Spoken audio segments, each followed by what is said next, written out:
lecture. I had to explain to some earlier that I was not being inaugurated. It's just a lecture. And I'd like to start with my own acknowledgement and thanks. First of all to my family. My wife is here, so this was my mother.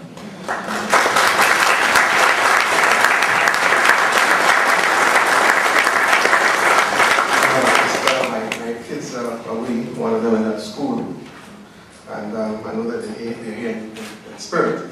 I like to thank them for the patience and understanding that they gave me during all those years when I had the bouts of inspiration.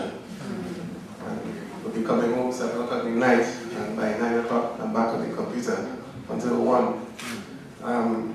But I think those of us who are academics understand what it is. It's I don't want to call it, but it's our life. It's the sad thing that as an academic, you're in something, you're working in an area that you love, and that could be a dangerous concoction. To my mother, who provided my early inspiration, my mother and father, both of them. I'll talk about my father later, through her support and encouragement.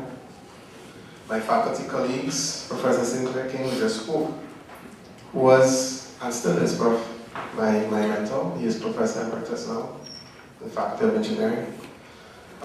Dr. Ronald Fus is next to him, both of whom have engaged me in long, interesting discussions on national development.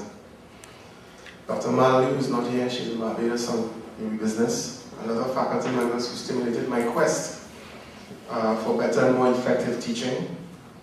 To the support staff, secretaries, the technicians, lab assistants, and so on, all who were ever willing to assist when the need arose.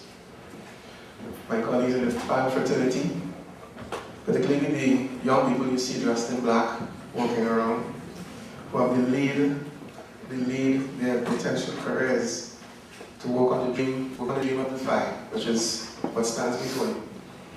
That 5 division of the Steel Pan Industries project. I think that we all hope will inspire this nation to do all that is necessary to build a strong and resilient future for generations to come. There's Mr. Everett Bayer. I have to give him a special mention, Mr. Ronald Fu again, because they're the legal people who make sure that I don't end up with stripes and who help us to guide the part of the project that most people don't see, which would be all of the negotiations and the discussions and so on. He's walking in right now, Mr. Everett, that pertain to intellectual property protection. The patenting of the GPAN and the 5 took place under the stewardship of Mr. Bayer and the very astute guidance of Mr. Ronald Fu, who's an engineer come lawyer now, I understand.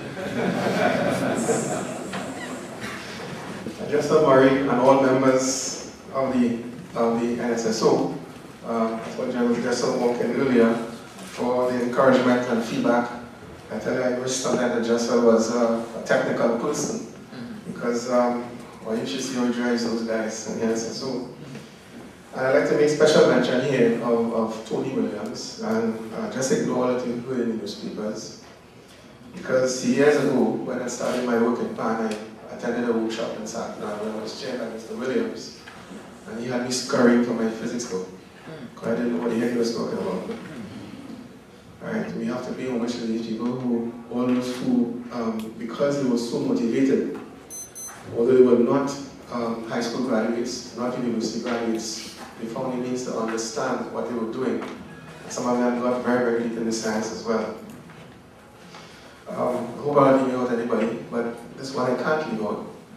I'd like to give a special thanks, politics aside, to the government of Trinidad and Tobago, because you see, when I spoke to the Prime Minister, it's amazing how many things on this project just sort of came together at the right time.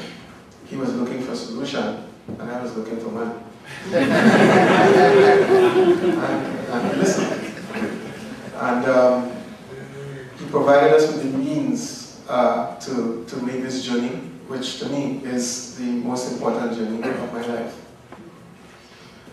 Before I move on, my colleagues on various boards, I saw some from the ETEC management and board members. F.E. Joseph from the NTA, and together, the reason why I agreed to be on those boards because I felt that I needed to make that difference. That these entities I thought were very, very crucial to the future of Trinidad and Tobago. Now, when I was asked to do this talk some time ago by Dr. Jonas Sadin, who's been with me in the back, I told him, look, I don't want to do it now because a lot of what we're doing now is still steeped in the IP process. We have not at this point in time gotten word about the patenting of the GPAN or PHI because those processes do take quite a long time. It's a lot of international gymnastics, as Mr. Bayam showed, but we're very happy to school you on that. And so we just simply have to wait. As I told the review announcer this week, it's like waiting on a Cambridge exam result. The only thing is, you can't call them to find out where's my stuff. So we just wait. I was going to start by starting with a background. I'm told that this is necessary for talks like this. Sorry if it's not crying or anything, like it's just something to wrap up for me a bit. I started my schooling at Copeland Village Government. I went to Plantation College, San Fernando. Oh, I didn't recognize royalty in the house. Sorry, Mr. Marshall Montano.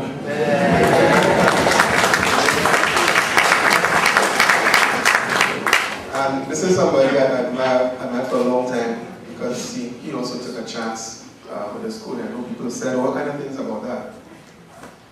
You see, I am one who fully believe that education can lift you, but it can also sink you. If you're so well programmed by what you hear in class, it could program you so much that you're stunted. And teachers have to be very, very careful that when they teach, they don't override the inner programming that God gives the individual that they're teaching. Every single person, I tell my stress this, is designed to do something. It's inside you. You have to find it out. Your parents will do it, you don't do it now. But you have to find it. It's you who have to find it. And when you find it, you have to latch onto it and you run like mad. And I think in our schools, we sort of tend to kill that.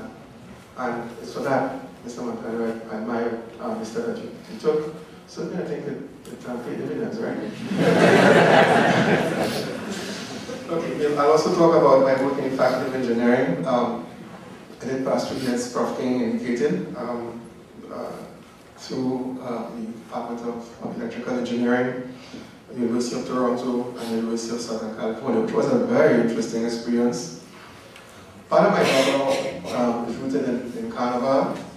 The very handsome gentleman in his face was my father, passed away several years ago, and I never got into wearing these costumes. I won't tell you that story. And you can barely see a gentleman next to him with some very sexy legs. Can't remember the master of playing, I think it was playing King Nebuchadnezzar at the time. But that experience, in fact, presented me with a lot of opportunities to see creativity in action and solutions on the fly. You'd be surprised at the kind of things that someone who's creating these masquerades and these presentations would have to go through. It's absolutely amazing.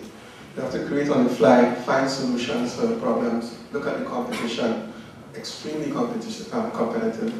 My father, in fact, and I have to say this, he created, I think there were 2 major firsts. I just did on the radio.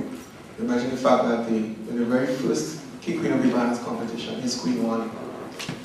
Coming from South, that's a big deal. Because you know Northerners, but let's not go there. And then, secondly, unfortunately I couldn't find the picture. I asked my mother for it, but she couldn't find it. My sister played Queen for 1 year.